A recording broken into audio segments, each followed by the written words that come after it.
Hi, this is Knitting Brow. Thanks very much for checking back. Today I'm going to talk about some knitting magazines, and it's something that a lot of knitters have. We either buy them at our local yarn shop or we have a subscription to them. I'm going to talk about some of the magazines that I have. First one that I have is called Cast On, and it's the official publication of the Knitting Guild of America. You get this when you become a member, and I am a member. It's a great resource for techniques. They offer you some additional learning information.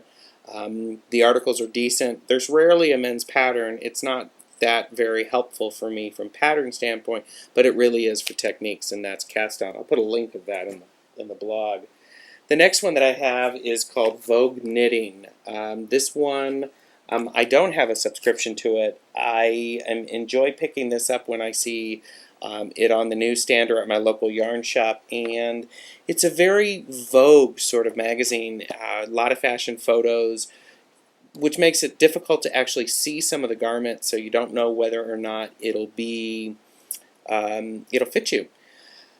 The actual sweaters are enjoyable. However, there's rarely a men's pattern. When there are men's patterns in here, they tend to be your typical vest. Brandon Mabley or Kate Bassett has designed them. I enjoy reading this because, well, actually, I do look at the pictures, but I do read the articles. The articles by Meg Swanson are something that I do enjoy. I am a fashion sort of a guy, and I like the designs. They're not practical, but I do like the designs. The next one that I have is called Knitters. I'm certain that you are familiar with this one because over the years this has gone from, as I like to say, the Marshall Fields of knitting magazines to just above the Walmart magazine. Not many good knitting patterns for men are in here. They typically are the same boxy sort of drop sleeve sweaters. Lovely photos, no question about that. The photos are more artistic in the sense of the garment in the landscape, so you can't always see the designs well. XRX, who publishes this, has been a powerhouse in getting some really wonderful magazines out. Well, actually, books out. The Sally Melville books are included here, and those are just great. I actually I will look at the pictures of the designs. I'll laugh a lot, especially in the summer 2008. Just awful. One of the good things about this are the Perry Class articles. Perry, if I'm not pronouncing your last name right, please tell me. It's Perry Klass, K-L-A-S-S. Great writer. She's a pediatrician at Rice.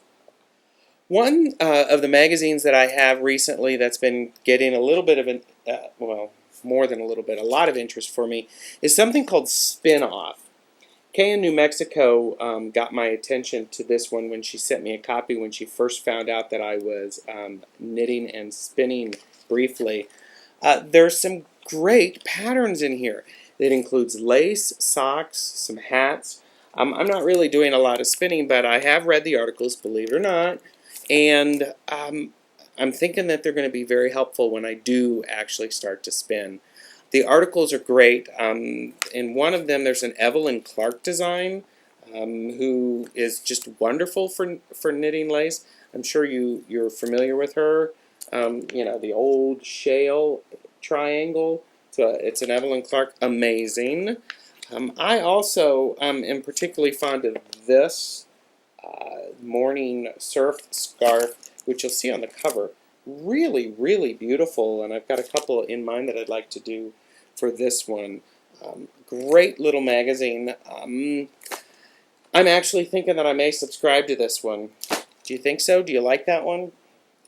Well, a magazine that a lot of people have heard about, it's called Interweave Knits. Great little magazine, great articles. Amy Singer has an article in here for the most part all of the time. Usually it's called the Web Watch. Clara Parks also has articles in here. Clara Parks, when she came to Knitters Connection in 2008, she was wonderful, delightful. Hi, Clara. I also have been enjoying the magazine because they do have some men's patterns. In fact, Jared Flood has the cobblestone sweater, and this is from the fall of 2007. Very nice pattern there. The most recent interweave knits from July of or summer 2008 doesn't have any men's patterns. Think about it. I'm also disappointed that they have not consistently had sock patterns in there as they usually did. This is really maturing into a wonderful article.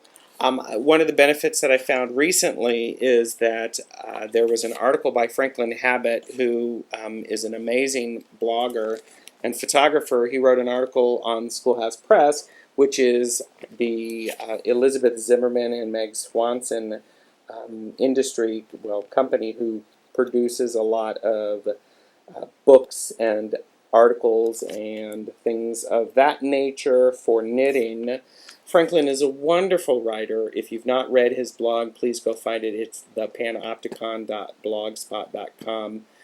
Franklin, I want to be one of your 1,000 knitters, and I'll do what it takes to get there. If you're within an, I'd say even 8-hour drive, I'd go. Speaking of Franklin, he is also in another magazine recently that I've picked up a couple of times. It's called Piecework, and this is the July and August 2008 edition. Franklin has a nice article in here about patchwork, needlework in a Pennsylvania mining town. Quite nice. Keep up the good work, Franklin. There is, by Nancy Bush, a shawl in here, which is an Estonian triangular summer shawl. It looks like that, and it's beautiful, and this is from her forthcoming book, Knitting Estonian Lace, and it's wonderful. The great surprise about this is it includes, the magazine includes things about lace and socks. So it's something that I like to see when I am at my bookstore and I'm scanning the magazines. Thanks very much for tuning in. This is Knitting Brow, encouraging you to enjoy your colorful loops of daily living. Bye.